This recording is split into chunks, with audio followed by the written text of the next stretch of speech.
हम मीनू झा उपस्थित छी एकटा जितिया पाबनिक गीत लऽ के।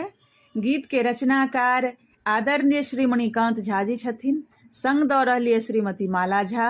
धन्यवाद। जय मिथिला, जय मैथिली।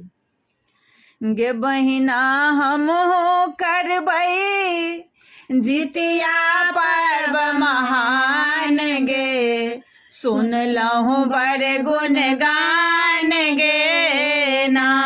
गे बहिना हमहु करबै जितिया पर्व महान गे, सुनलहुँ बड़ गुणगान गे ना।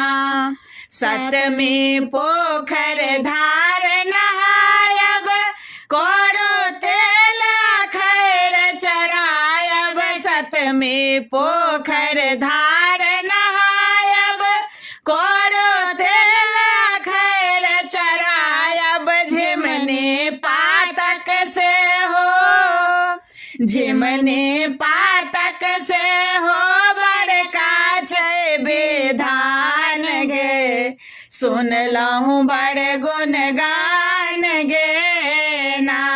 गे बहिना हमहु करबै जितिया पर्व महान गे, सुनलहुँ बड़ गुणगान गे ना।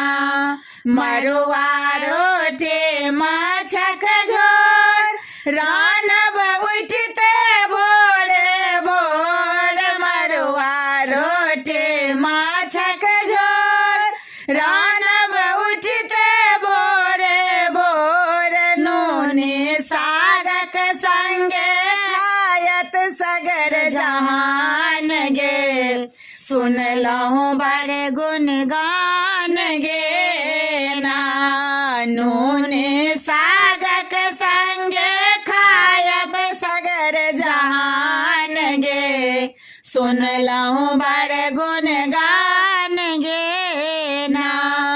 अष्टमी सहबै हमन खंड, पूतक अरदा रहत अखंड। अष्टमी सहबै हमन खंड, पूतक अरदा रहत अखंड। मणिकांत लिखल गायब गीतक गान गे, सुनलहुँ बड़ गुणगान गे ना।